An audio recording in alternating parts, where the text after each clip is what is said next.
નમસ્કાર મિત્રો, આજના ડિજિટલ યુગમાં સોફ્ટવેરનું મહત્ત્વ ખૂબ જ વધી ગયું છે.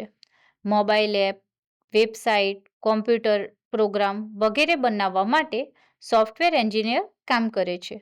સોફ્ટવેર એન્જિનિયર ટેકનોલોજી અને પ્રોગ્રામિંગ ભાષાનો ઉપયોગ કરીને નવા સોફ્ટવેર ડિઝાઇન અને ડેવલપ કરે છે.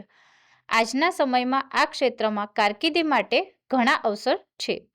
જે વિશે વધુ માહિતી આપવા માટે આપણી સાથે આજે જોડાયેલા છે કરિયર કાઉન્સેલર હેતલબેન પ્રજાપતિ. તો ચાલો એમની પાસેથી વધુ માહિતી મેળવીએ. તો હેતલબેન, સૌપ્રથમ જણાવશો કે સોફ્ટવેર એન્જિનિયર એટલે શું?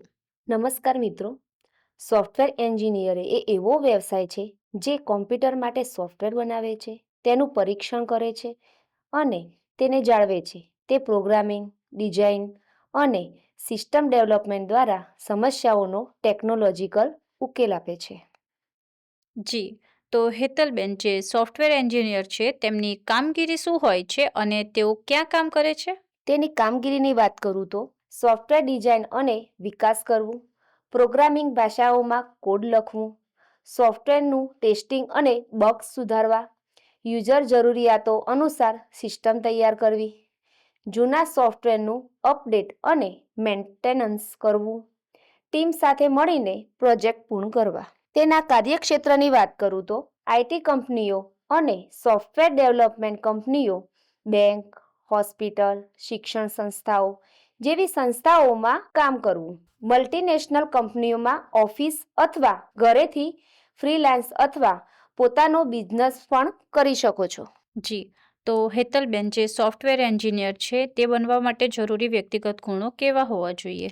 તેના ગુણોની વાત કરું તો તર્કશક્તિ અને સમસ્યા ઉકેલની ક્ષમતા હોવી જોઈએ, સર્જનાત્મકતા કે ધ્યાન અને ધીરજ હોવી જોઈએ, ટીમમાં કામ કરવાની ક્ષમતા હોવી જોઈએ, નવી ટેકનોલોજી શીખવાની ઈચ્છા હોવી જોઈએ, ત્યારબાદ સમય વ્યવસ્થાપન જેવા ગુણો હોવા જરૂરી છે. તો જે સોફ્ટવેર એન્જિનિયર છે તે બનવા માટે શૈક્ષણિક લાયકાત અને તેની ભરતી પ્રક્રિયા શું હોય છે?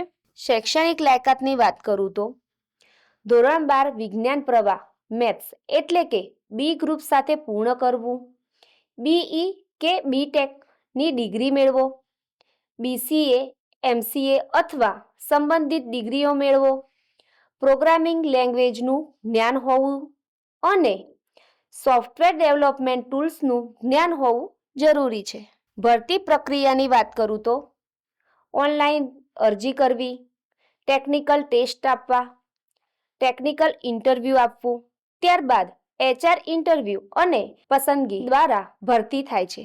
જી, તો હેતલબેન, જે સોફ્ટવેર એન્જિનિયર હોય છે તેનું માસિક વેતન કેટલું હોય છે અને એમને આ ક્ષેત્રમાં આગળ જતા શું પ્રગતિના અવસર મળે છે ખરા? હા, સરકારી ક્ષેત્રે સરકારશ્રીના ધારાધોરણ મુજબ તથા ખાનગી કંપનીઓમાં વેતન તમારા અનુભવ, લાયકાત અને કંપની પર આધાર રાખે છે. આ ક્ષેત્રોમાં સ્પેશિયલાઇઝેશન કરવાથી વધુ સેલેરી અને સારી પોઝિશન મળે છે. ઘરે બેઠા વિદેશી કંપનીઓ માટે કામ કરવાની તક વધતી જાય છે, એટલે કમાણીના વિકલ્પો વધી રહ્યા છે. સ્કિલ અને અનુભવ વધતા સેલેરી ઝડપથી વધી શકે છે.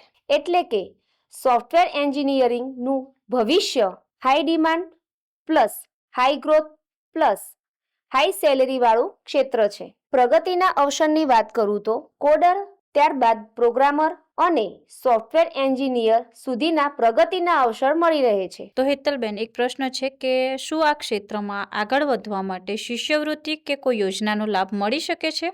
હા, શિષ્યવૃત્તિ માટે સ્કોલરશિપ પોર્ટલ તથા શૈક્ષણિક લોન મેળવવા માટે પીએમ વિદ્યાલક્ષ્મી પોર્ટલથી માહિતી મેળવી શકો છો. જી, આપે ખૂબ જ મહત્વપૂર્ણ માહિતી આપી છે.